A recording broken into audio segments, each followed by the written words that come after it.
Welcome to New Hampshire's Business. I'm Fred Coker. Cyber attacks on small to medium-sized businesses in small towns and government agencies and individuals are up.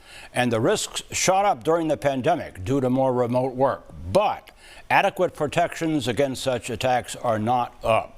To be specific, here in New Hampshire, the New Hampshire Lottery website was attacked last August, but was back online the same day. The town of Salem's computers were attacked in 2020, and Peterborough's emails were compromised in 2021, twice, losing $2.3 million to the attackers. The Sunapee School District and New Hampshire Public Radio were also attacked in recent years, and it's likely that some New Hampshire residents have experienced a cyber attack working from home. The following sober stats from major cybersecurity firms should get the attention of any business or town or agency. And here they are. Between 2020 and 21, cyber attacks on small companies surged by more than 150%.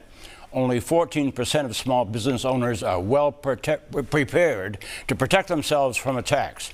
So, with me to describe the current state of cyber attacks and cybersecurity and what you can do to protect yourself is Dwayne LaFlotte, Chief Technology Officer at Pulse Security in Londonderry. Welcome, Dwayne. Nice to have you here. Yeah, great to be here. Thank you so much. What are you seeing right now for attacks, especially in your area, geographic area, which is New Hampshire, Massachusetts, and so forth? Yes.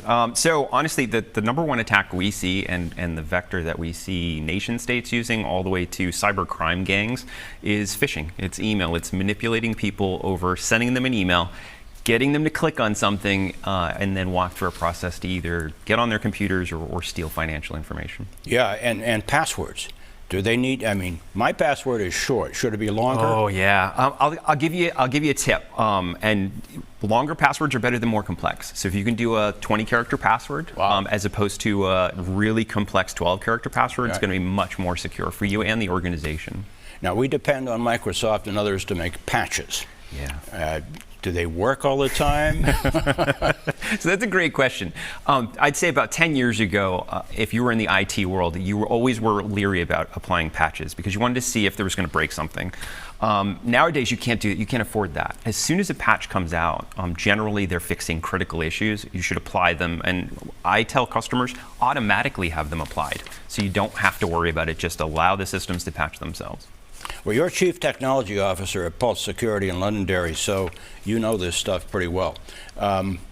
Here's a graphic, and these are the kinds of steps you suggest to your clients and to all of you. What should a small business do for security? And here they are. Employee training, cause of 95% of cyber attacks, which Dwayne just suggested.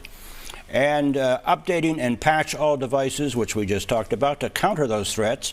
Robust password policies, multi-factor authentication, and investment in a VPN service for secure remote connections. Now, Dwayne, VPN service, let's talk about that. Yeah, absolutely. So lots of people see VPNs as kind of the answer to all security problems, and I want to put out there you need to be cautious. You need to trust the VPN provider that you're using. Make sure that they're not a shady provider because they do have access to all your data. Mm-hmm. And two, there's a right place and a right time. If you're traveling, you're in a hotel and you need to do work at the office, use a VPN because you don't know what's on that hotel network. But if you're at work, no need for you to use a VPN. Just for make those sure that aren't familiar with VPN, what is it? A virtual private network. So what a VPN allows you to do is have an encrypted tunnel that nobody can read from where you are to whatever type of work you're trying to do, whether it's banking or whether it's working in the office. Yeah, yeah. And the multi-factor authentication is something that we're not used to. Yes, and it's something we need to get used to. The bare minimums now should be a really decent password and multi-factor authentication. And all multi-factor authentication is your bank, for example, probably uses it where they text you. I know Amazon will text you a number and say, put this number into the browser to prove it's you. That second factor of authentication, both Google and Microsoft say will mitigate about 98% of attacks against businesses. Yeah, wow. Here are some contacts for all of you. If you a business or a town, you need to update your cybersecurity, pulsesecurity.com. And NewHampshireSBDC.org also has a security program if you are involved with them. So, my thanks to Dwayne LaFlotte, LaFlotte. Let me do that right. For this briefing on current cybersecurity threats and solutions, if you missed part of it, you can go to WMUR.com where it will be posted all this week. Thanks, Dwayne.